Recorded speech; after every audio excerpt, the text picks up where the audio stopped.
मेरा नाम मीरा है। मेरे पेरेंट्स का मानना था कि बेटियों की शादी छोटी फैमिली में ही होनी चाहिए जहाँ पर मेंबर कम हो। मेरी शादी मेरे पेरेंट्स ने बिल्कुल एक ऐसी ही फैमिली में की थी। मेरे ससुराल में मेरे पति के अलावा सास और सिर्फ एक देवर ही था। कोई नंद नहीं थी और न ही किसी देवरानी जेठानी का झंझट था। मेरे पति की उम्र 40 साल थी, जबकि मेरा देवर मेरे पति से सिर्फ 2 साल छोटा था। न जाने मेरी सास के दिमाग पर क्या भूत सवार था कि उन्होंने अपने बच्चों की शादी इतनी उम्र में आकर की थी। मेरे देवर की भी काफ़ी उम्र हो गई थी। वो चाहती तो दोनों भाइयों की शादी एक साथ कर सकती थी, लेकिन अभी उनका अपने छोटे बेटे की शादी करने का कोई इरादा नहीं था। मेरे पति देखने में बहुत स्मार्ट थे और उनकी गवर्नमेंट जॉब थी। इसी वजह से उनकी शादी मेरे साथ हो गई, जबकि मेरी उम्र भी 35 साल की हो गई थी। क्योंकि मुझे पढ़ने लिखने का बहुत शौक था, मुझे शादी का कोई शौक नहीं था, इसलिए मेरी इतनी उम्र में आकर शादी हुई। फिलहाल जैसी भी हुई शादी हो गई और पति भी अच्छा मिल गया था। आजकल वैसे भी लड़कियां फिट और हैंडसम लड़कों को ज़्यादा पसंद करती है। मेरे पति की उम्र भले ही 40 साल थी, लेकिन उन्होंने खुद को इतना फिट किया हुआ था कि उन्हें देखकर लगता था कि वो कोई 25 या 30 साल की उम्र के होंगे। पुराने ज़माने के राजा महाराजा भी पतले होते थे, क्योंकि आजकल का खान पान इस तरह का हो गया है कि लोग जल्दी जल्दी मोटे हो जाते हैं। पहले के लोगों को ज़्यादा कामकाज भी नहीं होता था, फिर भी वो लोग दुबले और पतले से होते थे। लेकिन आजकल का मर्द तो ज़्यादा काम करने पर भी मोटा होता जा रहा है। लड़के हों या लड़कियां, सभी के लिए पतला और फिट होने का फैशन बन गया है। और अब हमारे इस ज़माने में मोटे लड़के लड़कियों को बदसूरत कहा जाता है। भगवान का शुक्र है कि मैं तो ना ज़्यादा मोटी हूँ और ना ज़्यादा पतली हूँ। मुझे कोई खाना खाता हुआ देखता तो कहता कि ये कितना खाती है, फिर भी ये ना पतली है और ना ही मोटी, बिल्कुल फिट है। मुझ पर ज़्यादा वज़न चढ़ता ही नहीं था, इसलिए मेरी शादी भी गवर्नमेंट जॉब करने वाले लड़के से हुई। आजकल की लड़कियां तो गवर्नमेंट जॉब करने वाले लड़कों के लिए तरस रही हैं। मेरे पति का नाम वरुण था। घर में मेरी सास थी और मेरा एक देवर था। देवर का नाम विराट था। मेरे देवर का एक बड़ा ही अजीब शौक था। उसे रेसलिंग बहुत पसंद थी। वो हमेशा अपने मोबाइल में रेसलिंग देखता रहता था और कभी टीवी ऑन करता तो टीवी में भी रेसलिंग लगा देता था। खुद तो रेसलिंग देखता ही था, दूसरों को भी वही देखनी पड़ती थी और वो खुद भी जिम जाता था। काम तो कोई करता नहीं था, बस उसका यही शौक था। इतनी उम्र में आकर भी मेरे पति की कमाई पर ही पल रहा था। मेरी सास उससे कुछ कहती ही नहीं थी। सारे घर की जिम्मेदारियां बड़े बेटे पर ही डाल दी थी।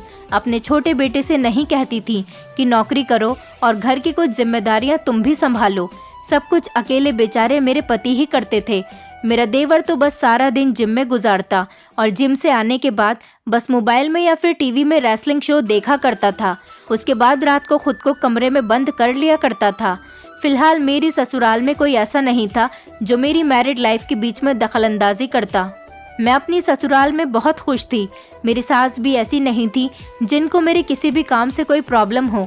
मेरा देवर देखने में अच्छा था। उसने भी खुद को इस तरह से फिट किया हुआ था कि वो सच में किसी पहलवान की तरह ही लगता था। वो बहुत कोशिश करता कि किसी अच्छे रेसलर की तरह बन जाए। इतनी उम्र में आने के बावजूद भी उसे शादी करने का कोई शौक नहीं था। अगर मेरी सास कहीं लड़की देखने जाती तो लड़के वाले मना कर दिया करते थे, क्योंकि मेरा देवर कोई काम नहीं करता था। उसे सिर्फ रेसलिंग करने के अलावा कोई दूसरा काम नहीं था। उसमें भी वो पैसे ही खर्च करता था। आजकल तो हर लड़की के 10 खर्चे होते हैं। भला कोई माँ बाप अपनी बेटी किसी ऐसे इंसान के हाथ में कैसे दे सकता है जो कुछ कमाता ही ना हो, बल्कि उड़ाना जानता हो। मेरा पति तो मेरे आगे पीछे फिरता रहता। मेरी सास अपने छोटे बेटे से कहती, देखो तुम्हारे भैया ने अपना घर बसा लिया, मैं चाहती हूँ तुम भी शादी करके अपना घर बसा लो। अपने भैया की समझदारी देखो, अपनी पत्नी के साथ कितनी अच्छी जिंदगी गुजार रहा है। एक तू है जिसे सिर्फ पहलवान बनने का शौक चढ़ा हुआ है। मेरा देवर कहता, ये मेरा पैशन है और आप देख लेना माँ, एक न एक दिन मैं टीवी पर रेसलिंग करता हुआ दिखूंगा। आपका बेटा बहुत फेमस हो जाएगा।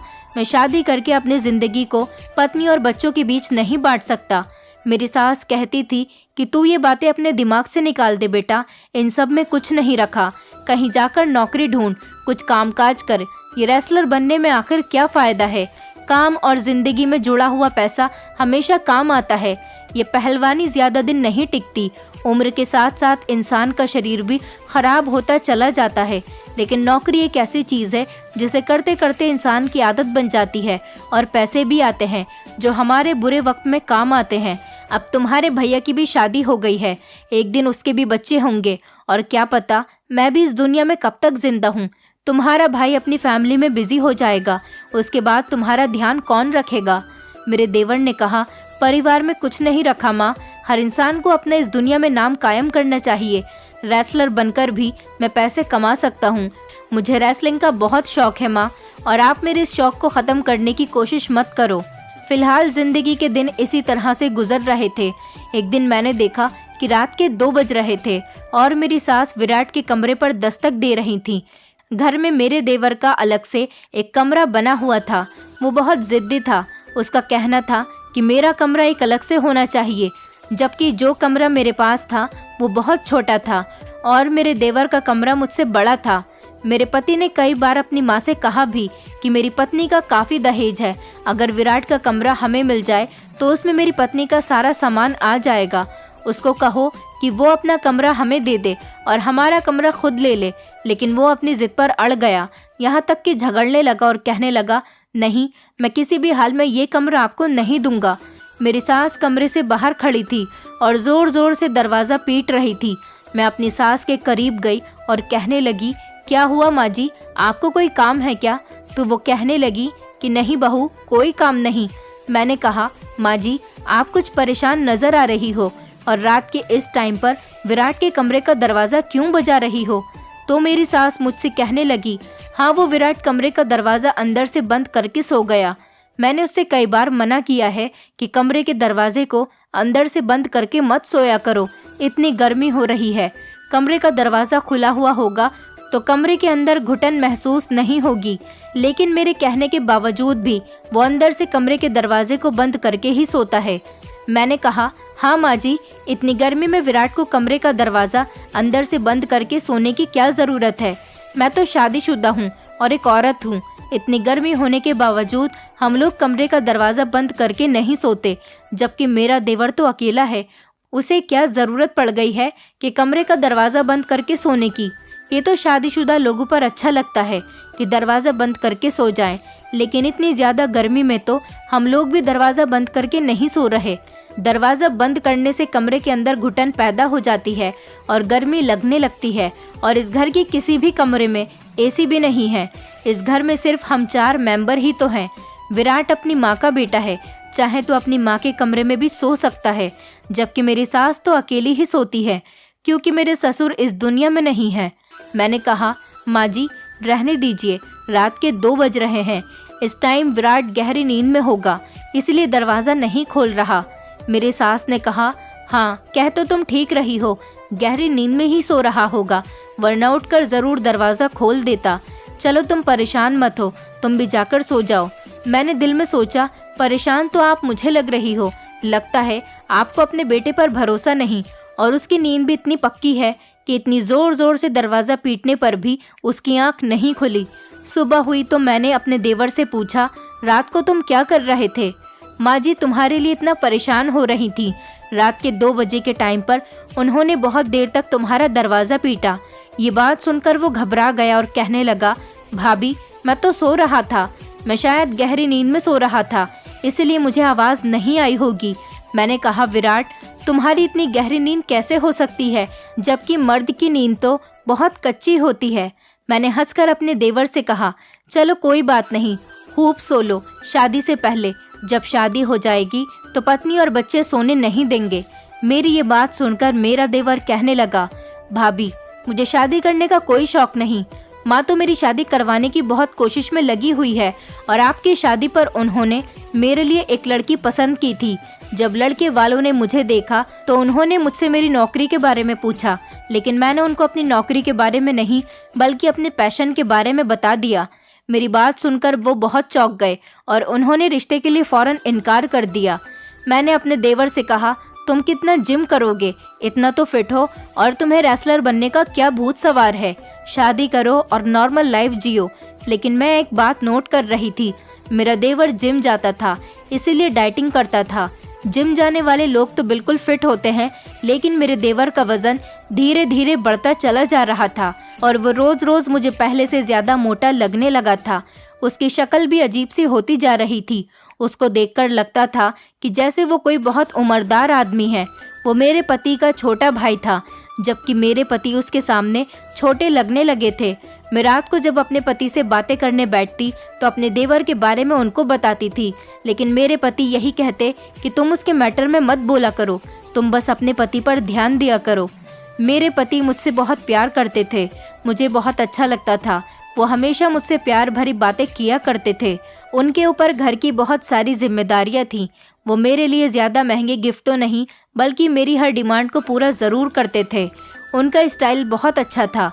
अगर मेरे अलावा उनकी कोई और पत्नी होती तो वो भी उनसे हमेशा खुश रहती। मेरे पति ऑफिस भी जाते तो वहाँ से मुझे प्यार भरे मैसेज करते रहते, और जब काम से घर वापस आते तो मेरे लिए गुलाब का फूल या फिर कोई ना कोई गिफ्ट लेकर आते थे।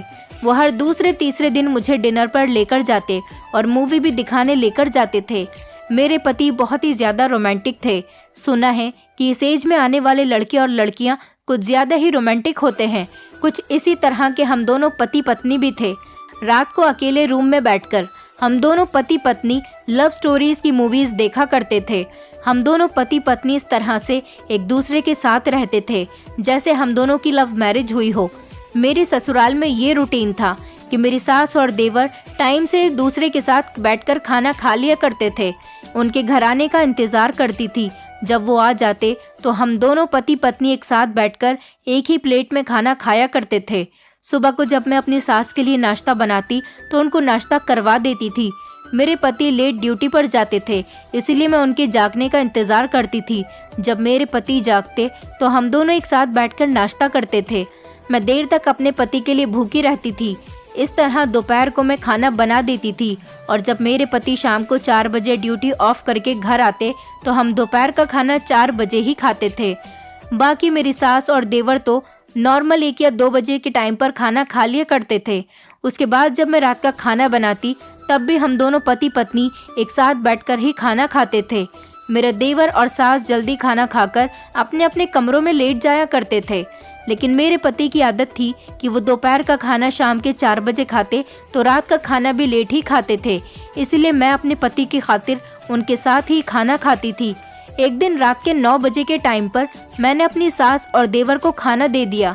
वो दोनों खाना खाकर अपने अपने रूम में चले गए थे। अब हम दोनों पति पत्नी ही खाने से रह गए थे। जब मेरे पति 10 या 11 बजे खाना मांगते तो हम दोनों यही खाना गर्म करके खा लेते थे। फिर एक दिन जब रात को 10:30 बज गए तो मेरे पति ने कहा कि चलो खाना खाते हैं। मैं किचन में खाना गर्म करने के लिए गई तो खाने का बर्तन देखते ही हैरान रह गई।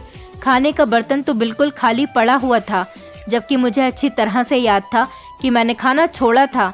मुझे लगा कि शायद मेरी सास ने खा लिया होगा। मैं ये बात पूछने के लिए अपनी सास के कमरे में चली गई। मैंने अपनी सास से कहा, माँ जी क्या आपने खाना खाया है? उन्होंने कहा, हाँ बेटा, मुझे खाना खाए हुए तो बहुत देर हो गई। मैंने कहा, नहीं नहीं माँ जी, क्या आपने उसके बाद भी खाना खाया है? उन्होंने कहा कि नहीं बेटी, मैंने उसके बाद खाना नहीं खाया। क्यों पूछ रही हो? क्या हुआ, कोई बात हो गई है क्या? मैंने कहा, माँ जी किचन में खाने का बर्तन बिल्कुल खाली पड़ा हुआ है, हॉट पॉट में रोटी भी नहीं है। मेरी सास कहने लगी, तुम्हें लोगों ने खाया होगा, तुम भूल गई होगी शायद। मैंने कहा, माँ जी नहीं, मैंने तो अभी खाना निकाला भी नहीं है। मैं किचन में खाना लेने के लिए गई तो मैंने देखा कि वहाँ तो कुछ भी नहीं है, तो फिर भला मैं खाना कैसे खा सकती हूँ? और मैं यही पूछने के लिए आपके पास आई हूँ कि क्या विराट या फिर आप दोनों में से किसी ने दोबारा से खाना खाया है? तो मेरी सास ने कहा, नहीं बहू, हम दोनों में से तो किसी ने भी खाना नहीं खाया। विराट भी 9 बजे अपने कमरे में चला गया था और जाते ही उसने कमरे का दरवाज़ा अंदर से बंद कर लिया। तुम्हें तो पता है कि मुझे कितनी बदहज़मी रहती है। मैं कहाँ डबल खाना खाती हूँ। मुझे ज़्यादा खाना खाने का शौक़ नहीं, बस टाइम के मुताबिक एक बार खाना खा लिया वही बहुत है। अपने टाइम पर हिसाब से ही खाना खाती हूँ। दूसरे टाइम पर खाना खाए हुए तो मुझे बहुत टाइम हो गया। मैंने कहा, माँ जी हमारे किचन में कोई और तो नहीं आया था, या फिर ऐसा हो कि कभी कोई भिखारी आया हो तो आपने उसे खाना दे दिया हो, आप ठीक से याद करो। मेरी सास ने कहा, नहीं भाई, कोई नहीं आया। भला मैं ऐसे खाना किसी को कैसे दे सकती हूँ? मुझे तो कुछ भी नहीं पता। तुम ही शायद भुलक्कड़ हो गई हो। क्या पता तुम दोनों पति पत्नी ने ही खाना खा लिया हो और तुम्हें लगा हो कि तुमने खाना नहीं खाया। हो सकता है तुम भूल गई हो। वो मुझे बड़ी अजीब नज़रों से देख रही थी। उन्हें लग रहा था कि जैसे हमने ही खाना खाया है। मैंने अपनी सास से कह दिया, इस बात को यहीं ख़त्म करते हैं। ऐसा कहते हुए मैं अपने कमरे में आ गई थी।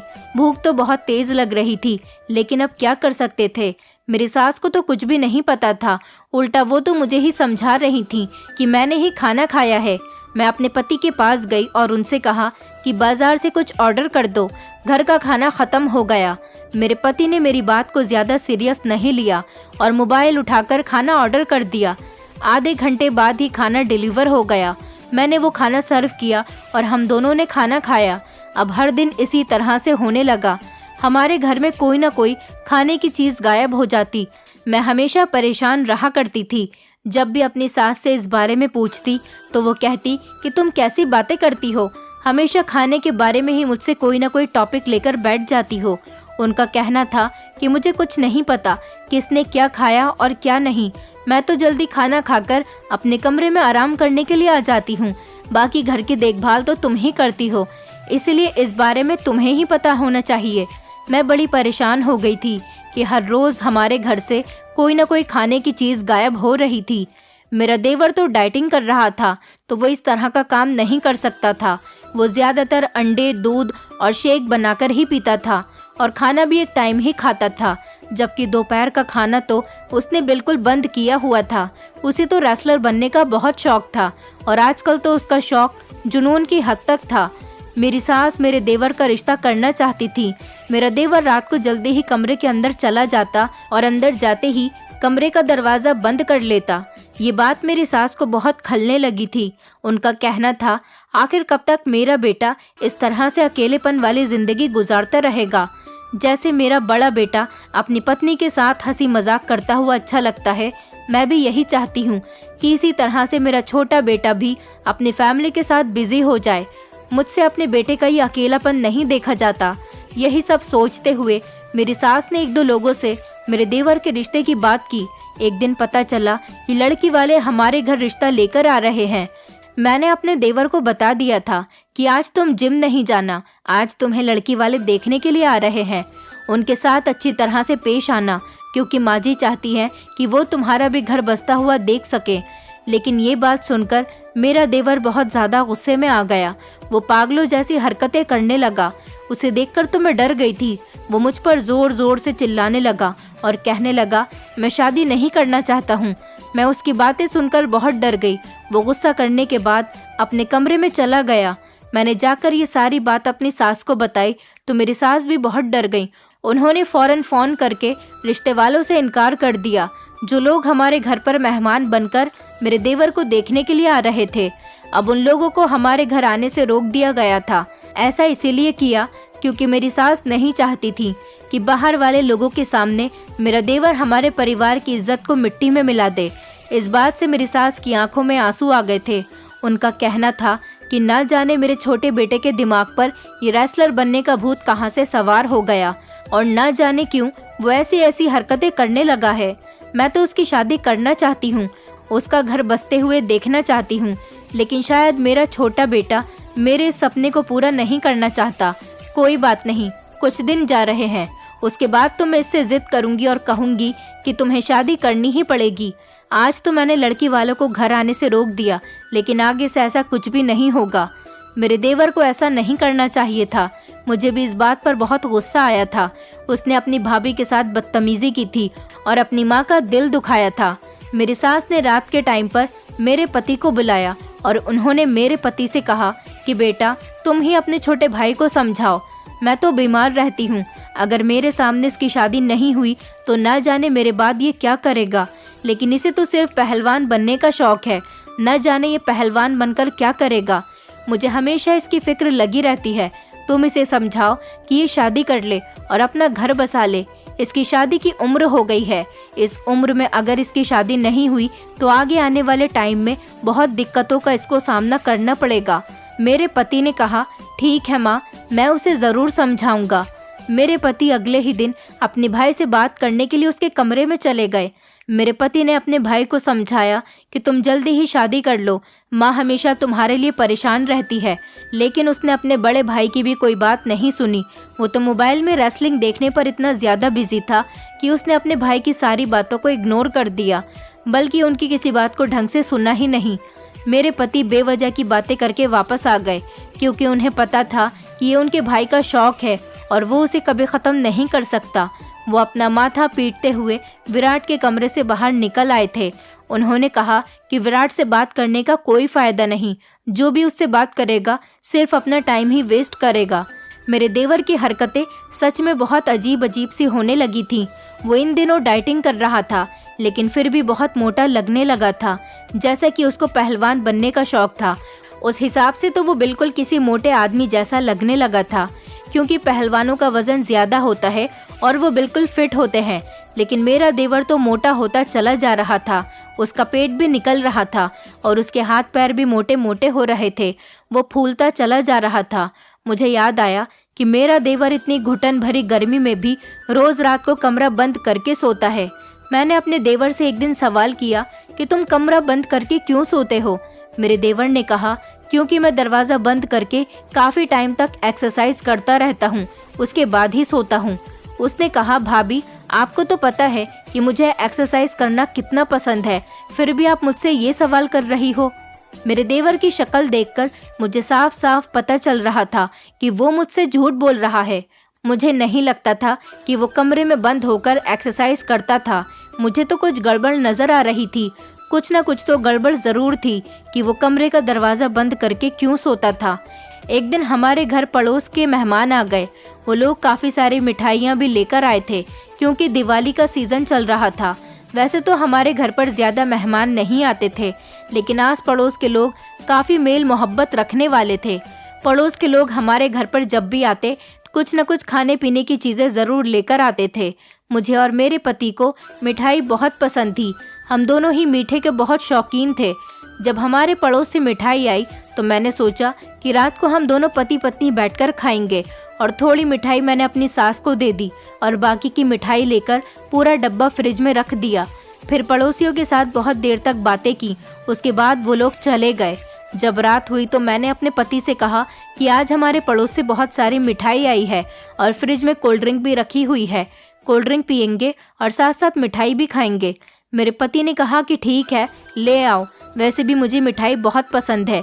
दोनों बैठकर ठंडी ठंडी कोल्ड ड्रिंक पियेंगे और मिठाई खाएंगे। मैं किचन में चली गई।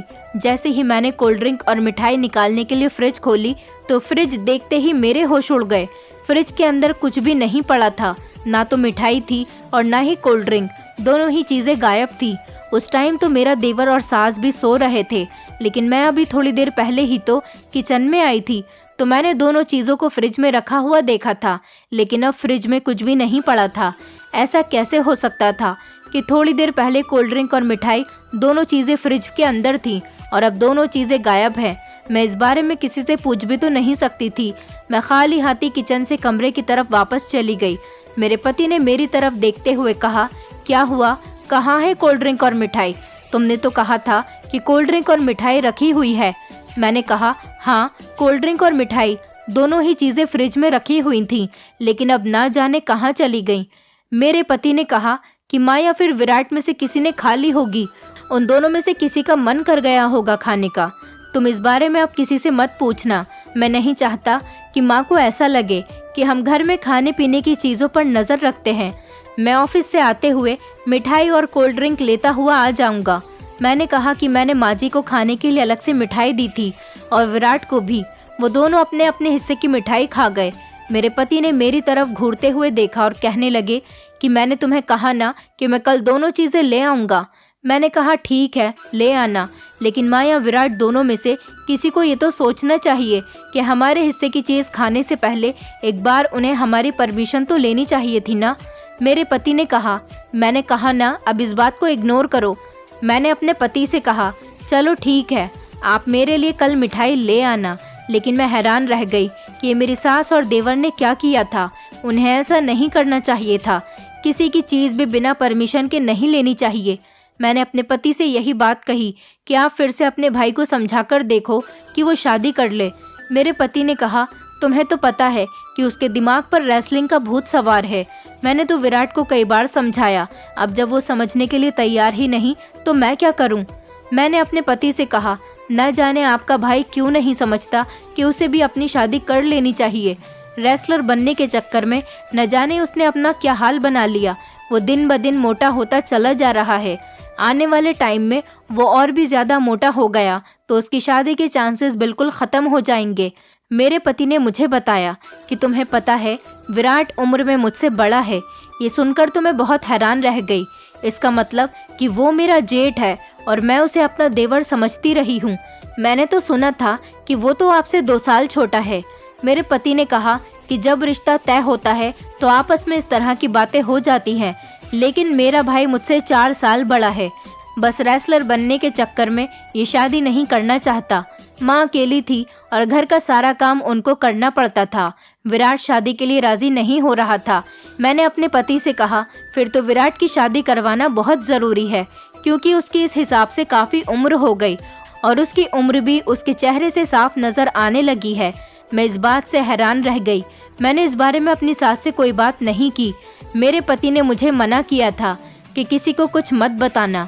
मैंने तुम्हें सब कुछ बता दिया है, इसका मतलब ये नहीं कि तुम दूसरों को भी ये बात बताओ। मैंने अपने पति को तसल्ली दी कि मैं किसी को कुछ नहीं बताऊंगी। एक दिन मेरी सास फिर से विराट के कमरे के दरवाजे पर खड़ी हुई थी और ज़ोर ज़ोर से दरवाज़ा बजा रही थी। कह रही थी कि जल्दी से दरवाज़ा खोल दो। मेरी सास ने कहा कि मेरी दवाई विराट के कमरे में रखी हुई रह गई। मेरी तबीयत ठीक नहीं है, मुझे दवाई खानी है। लेकिन विराट था कि दरवाज़ा खोलने का नाम ही नहीं ले रहा था। अगर वो गहरी नींद में भी सो रहा होता तो इतनी ज़ोर ज़ोर से दरवाज़ा पीटने की आवाज़ पर तो जाग ही जाता। मैंने आज फिर से अपनी सास को देख लिया था, क्योंकि मैं देर तक जागती थी। मैं सारे काम निपटाकर ही अपने कमरे में लेटने के लिए जाती थी। मैंने अपनी सास से कहा कि रुक जाइए, मैं विराट के नंबर पर कॉल लगाती हूँ। कॉल की आवाज़ सुनकर तो वो ज़रूर दरवाज़ा खोल देगा। हो सकता है मोबाइल उसके करीब में ही रखा हो तो रिंग डायरेक्ट उसके कान पर ही बजेगी। मैंने विराट के नंबर पर कॉल की तो रिंग की आवाज़ बाहर तक आ रही थी। रात का टाइम था, चारों तरफ शांति फैली हुई थी, इसीलिए विराट के कमरे से मोबाइल के रिंग की आवाज़ साफ आ रही थी। अजीब बात तो ये थी कि वो अभी भी दरवाज़ा नहीं खोल रहा था। हमें बाहर मोबाइल की रिंग की आवाज़ साफ सुनाई दे रही थी। ऐसा कैसे हो सकता है कि विराट को अपने मोबाइल की रिंग की आवाज़ ही नहीं आ रही होगी। मेरी सास भी ये सब देखकर परेशान हो गई। वो मेरे सामने शर्मिंदा सी होने लगी कि ये क्या हो रहा है। अब तो उन्होंने चिल्लाना शुरू कर दिया। मैंने अपनी सास से कहा कि आप चिल्लाओ मत, वैसे भी आपकी तबीयत ठीक नहीं। मैंने अपनी सास से कहा, जब विराट नहीं उठ रहा तो फिर आप चलो और अपने कमरे में जाकर आराम करो। सुबह जब विराट उठेगा तो उससे बात कर ली जाएगी। मैं अपनी सास को उनके कमरे की तरफ ले गई। मेरी सास ने कहा, इस लड़के का ना जाने क्या होगा। मेरे अंदर तो इतनी हिम्मत नहीं है। तुम ही इस लड़के पर नज़र रखो कि ये क्या करता रहता है। मैंने अपनी सास से कहा, आपका क्या मतलब है माँ जी? मेरी सास ने कहा कि मुझे कुछ गड़बड़ लग रही है। कहीं विराट किसी के साथ फ़ोन पर बातें तो नहीं करता, उसने किसी को पसंद तो नहीं कर लिया। मैंने कहा, माँ जी अगर ऐसा होता तो ज़रूर वो हमें बता देता, क्योंकि हम तो उससे उसकी शादी करने की कितनी ज़िद करते हैं। मुझे तो नहीं लगता कि कभी उसे कोई लड़की पसंद आ सकती है या फिर वो कभी किसी को पसंद कर सकता है। मेरी सास ने कहा, मुझे फिर भी शक है, बस तुम इस पर नज़र रखो और पता लगाओ कि ये कमरे का दरवाज़ा अंदर से क्यों बंद करता है। इसकी इस तरह की हरकतें मुझ में बड़ी बेचैनी पैदा कर रही है। ये गलत बात है। मैंने कहा, ठीक है माँ जी, मैं कुछ करती हूँ, आप परेशान मत हो। मैंने उनको तसल्ली दी, लेकिन मेरी समझ में नहीं आ रहा था कि मैं खुद ये सब कुछ कैसे करूँगी। मेरे पास तो कोई आइडिया भी नहीं था। मैंने अपनी सास से पूछने की कोशिश की, लेकिन उन्होंने मेरी बात को ध्यान से सुना ही नहीं। अब मेरे पास एक ही तरीका था। मैंने एक दिन विराट के कमरे की सफाई करने के बहाने उसके कमरे के लॉक को ख़राब कर दिया। अब दरवाज़ा इस तरह से हो गया था कि अंदर से लॉक लग ही नहीं सकता था। वैसे मैंने बड़ी अक्लमंदी से काम लिया था, क्योंकि दरवाजे का लॉक ख़राब करने के अलावा मेरे पास और कोई रास्ता भी नहीं था। शायद विराट को पहले ही पता चल गया था कि दरवाजे का लॉक ख़राब हो गया। मुझे आज विराट पर नज़र रखनी थी, लेकिन आज हमारे घर पर। मेरे पति के ऑफिस वाले दोस्त आ गए और मैं उन लोगों को अटेंड करने में बिजी हो गई। मुझे उनके लिए खाना भी बनाना था। वो लोग डिनर पर आए थे, लेकिन मुझे बेफिक्री इस बात की थी कि चलो दरवाजे का लॉक तो खराब था, दिन तो किसी तरह से गुजर जाएगा, लेकिन जब रात को विराट अपने कमरे में जाएगा तब मुझे उसकी सच्चाई के बारे में पता चल जाएगा। रात हुई तो मेरे पति ने कहा कि वो अपने दोस्तों को छोड़ने के लिए जा रहे हैं। मैंने उनसे ओके कहा और मैं अपने बाकी के काम निपटाने में लग गई। मेरी नज़र बार बार विराट के कमरे की तरफ ही थी। मैंने सोचा कि एक बार विराट के कमरे में झांक कर देख ही लेती हूँ कि वो अंदर क्या कर रहा है। ये वही टाइम था जब वो दरवाज़ा बंद करके अंदर बैठ जाता था। इस टाइम पर तो वो सो तो नहीं रहा होगा, क्योंकि अभी रात के 11 बज रहे थे और इस टाइम अगर वो सो रहा होता तो मेरे उसके कमरे में जाने पर जल्दी ही जाग भी जाएगा। जब मैंने कमरे में झांक कर देखा तो मेरे पैरों तले से ज़मीन निकल गई। मेरा शरीर बुरी तरह से कांपने लगा और मुझे अजीब सा महसूस होने लगा। मुझे नहीं पता था कि मुझे कुछ ऐसा देखने को भी मिल जाएगा। मैं वहाँ से धीरे धीरे कदमों से वापस लौट रही थी, तभी अचानक मेरे पति आ गए और कहने लगे कि मैं अपने दोस्तों को छोड़कर वापस आ गया हूँ। उन्होंने मेरी तरफ गौर से देखा। वो मेरी हालत देखकर मुझसे पूछने लगे, तुम्हें क्या हुआ है? मैंने कहा, आप भी एक बार विराट के कमरे में झांक कर देख लो, आपको भी सब कुछ पता चल जाएगा। जब उन्होंने कमरे के अंदर झांक कर देखा तो वो भी परेशान हो गए। जैसे ही हम दोनों पति पत्नी ने जाकर ये सारी बात मेरी सास को बताई तो वो भी सुनकर परेशान हो गई। हम सब लोगों ने विराट से बात करने का फैसला किया और तभी हम लोग उसके कमरे में चले गए और कहने लगे कि तुम ये क्या कर रहे हो? वो हमें देखकर शर्मिंदा होने लगा और अपना सर झुका लिया। मैंने कहा कि हमने तुम्हें देख लिया है, तुम क्या कर रहे हो, क्योंकि तुम कोई छोटे बच्चे नहीं हो। तुम्हें इस तरह से बच्चों की तरह हरकतें नहीं करनी चाहिए। यही सब करने के लिए तुम दरवाज़ा बंद कर लेते हो। इस तरह से तो तुम अपने आप को बिल्कुल बेकार कर लोगे। तुम्हारे अंदर कुछ भी नहीं रहेगा और तुम्हारा रेसलिंग वाला सपना तो अधूरा ही रह जाएगा। तुम्हारा शरीर बिल्कुल बेकार हो जाएगा, कोई तुमसे शादी भी नहीं करेगा। तुम अपनी ज़िंदगी के खुद दुश्मन बन गए हो। तुमने अपने आप को देखा है कितने ज़्यादा मोटे हो गए हो। हम सब बोल रहे थे, लेकिन मेरा देवर खामोशी से हमारी सारी बातें सुन रहा था। उसने हमें कुछ नहीं बताया और उसके बाद वो बेहोश हो गया। हम सब लोग उसको बेहोश देखकर बहुत डर गए। हमने जल्दी से डॉक्टर को बुलाया। डॉक्टर ने उसको एक ही बीमारी बताई। डॉक्टर ने बताया कि इन्हें पर्सनालिटी डिसऑर्डर की बीमारी हो गई है। इसमें इंसान अपनी पहचान भूल जाता है। डॉक्टर ने बताया कि इसकी कोई ना कोई वजह होती है। विराट अगर किसी चीज़ का शौक रखता है और उस चीज़ को ज़्यादातर अपने दिमाग पर सवार रखता है तो वो खुद को भी इसी तरह का बनाने की कोशिश कर रहा होगा।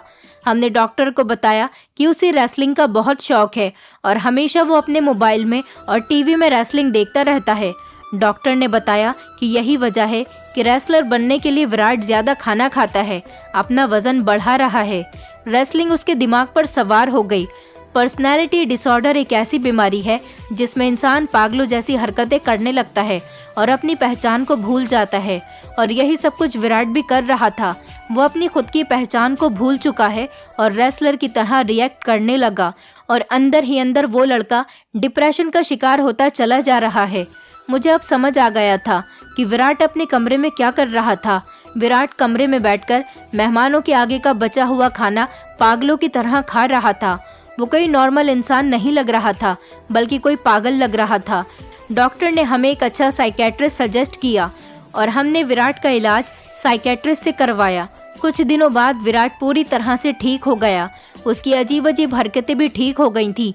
वो दरवाज़ा बंद करके उल्टी सीधी हरकतें करता रहता था और अपनी पहचान को भूलता जा रहा था। इसलिए उसे किसी की बात समझ नहीं आती थी और ना ही किसी की आवाज़ आती थी।